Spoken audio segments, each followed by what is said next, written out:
അന്ധനായ ഒരു ഗായകൻ അതിലുണ്ടോ? അതിന് ഉത്തരം പറയണം, അങ്ങോട്ട് നോക്കരുത്. അതും ഞങ്ങളുടെ സുഹൃത്തുക്കളിലുണ്ട്. ബ്ലൈൻഡ്സ് ആയിട്ടുള്ള കുറേ സുഹൃത്തുക്കൾ ഞങ്ങൾക്കുണ്ട്. ഒരു ടിനിച്ചേട്ടനുണ്ട്, മാരായസിൽ ഞങ്ങളോട് പഠിച്ചതാണ്. പിന്നെ കണ്ണൂരുള്ള ഒരു സനോജ് ഉണ്ട്. അപ്പോൾ അവരുടെയൊക്കെ അനുഭവങ്ങളും അവരുടെയൊക്കെ മാനറിസവും ഇതൊക്കെ നമ്മൾ ഒബ്സർവ് ചെയ്ത് പറയുമ്പോൾ വിഷ്ണുവിന്റെ പ്രകടനത്തെ കുറിച്ച് പറയാണ്ട് വയ്യ. കാരണം ഈ ടിമി സെബാസ്റ്റ്യൻ എന്ന് പറഞ്ഞത് മഹാരാഷ്ട്രയിലെ എൻ്റെ വിഷ്ണുവിന്റെ ഒരു കൂട്ടുകാരനാണ്. ഹൈ പോസിറ്റീവ് ആണ്. ഞാൻ അങ്ങനെ ഒരു പോസിറ്റീവ് എനർജി ഉള്ള ഒരാളെ ഞാൻ കണ്ടിട്ടില്ല. പാട്ടുകാരനാണ്, പാരഡി എഴുതും.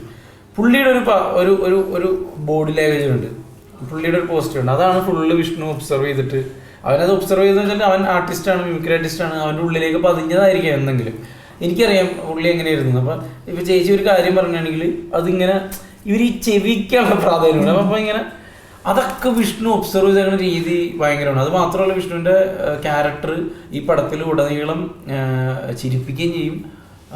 ഒരു പരിധി കഴിയുമ്പോൾ അല്ലെങ്കിൽ ഒരു ഏരിയ കഴിയുമ്പോൾ ആളുകളുടെ കണ്ണെന്ന് പറയും. എനിക്ക് വിഷ്ണുവിൻ്റെ കട്ടപ്പനയിലേക്കാൾ കൂടുതൽ പെർഫോമൻസ് ബേസ് ഇഷ്ടപ്പെട്ട സിനിമ എവൻ്റെ പ്രേമകഥയാണ്. അത് പടം ഇറങ്ങിയിട്ടില്ല, എന്നാലും ഞാൻ പറയാം. പാടോ വിഷ്ണു? ഇല്ല, എൻ്റെ പാട്ടാണ് ഈ പടത്തിലൊരു കോമഡി. അത് കറക്റ്റ് ആട്ടോ. അന്ധഗായകനാണല്ലോ, അവിടെയാണ് നമ്മൾ കോമഡി ഉണ്ടാക്കുന്നത്. നമ്മളൊരു അന്ധഗായകൻ എന്നൊക്കെ പറയുമ്പോ എന്തായിരിക്കും?